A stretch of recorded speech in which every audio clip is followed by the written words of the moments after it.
আপনাদের প্রথমেই দেখালাম যে খবর, পণ না দিতে পারা স্ত্রীকে অত্যাচার, তাকে খুন করার অভিযোগ। আর এবার দেখাবো স্ত্রীকে ভালোবাসার উপহার দিয়ে গ্রেপ্তার স্বামী। বীরভূমের সিউড়ি শহরের সার্কিট হাউস লাগোয়া এলাকায় শোরগোল। স্ত্রীর জন্য আমার ভালোবাসা সিউড়ি লেখার মাঝে থাকা লাভ সাইন চুরি করেছিলেন এক যুবক, কিন্তু বাড়ি যাওয়ার পথে ভেঙে যায় প্লাস্টিকের সেই ভালোবাসার প্রতীক। চুরির অভিযোগে ওই যুবককে গ্রেপ্তার করে সিউড়ি থানা পুলিশ। আরো বিস্তারিত জানবো, কথা বলবো। হিমাদ্রি রয়েছেন আমাদের সঙ্গে টেলিফোন লাইনে। হিমাদ্রি, সিউড়িতে আই লাভ সিউড়ি লেখা থেকে একটা টুকরো তুলে নিয়ে যাওয়ার চেষ্টা করে এক অভিযুক্ত যুবক, কেন?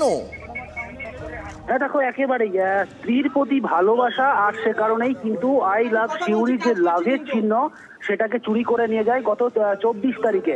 এরপর পৌরসভার পক্ষ থেকে অভিযোগ দায়ের হয় সিউড়ি থানায় এবং মোহাম্মদ বাজারের এক যুবককে গ্রেপ্তার করে এবং তাকে জিজ্ঞাসাবাদ করে পুলিশ জানতে পারে যে স্ত্রীকে সেই লাভ গিফট করার জন্য, অর্থাৎ বড়দিনের রাতে রঙিন আলোতে সেই লাভ গিফট করার জন্যই কিন্তু তিনি চুরি করেছিলেন।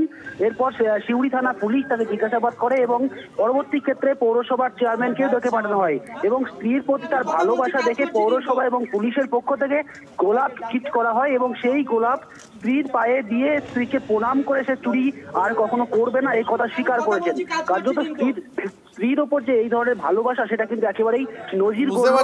অনেক ধন্যবাদ তোমাকে। অর্থাৎ স্ত্রীকে আই লাভ সাইনটা না চুরি যাতে সে পরের বার করে, তার জন্য পুরসভা এবং পুলিশ তাকে গোলাপের ফুল কিনে দিল, গোলাপ ফুলের তোড়া কিনে দিল, যাতে সে তার ভালোবাসা জ্ঞাপন করতে পারে তার স্ত্রীকে।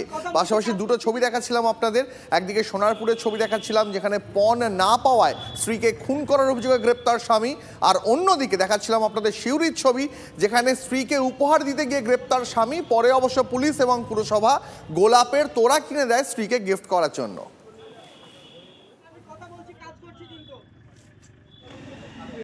হচ্ছে আমাদের সিউড়ি শহরের যে সার্কিট হাউসের সামনে আই লাভ সিউড়ি যেটা চুরি হয়েছিল, তো লাভ চিহ্নটা যে চুরি হয়েছিল, তো আমার রাজনীতির জীবনে পুলিশের তৎপরতায় ধরাও পড়েছে, সঙ্গে সঙ্গে এফআইআর। কিন্তু যেটা থানাতে এসে দেখলাম যে যার ভালোবাসা লাভটা চুরি করেছে তার বউকে দেওয়ার জন্য, যেটা আমার রাজনীতির জীবনে প্রথম দেখা।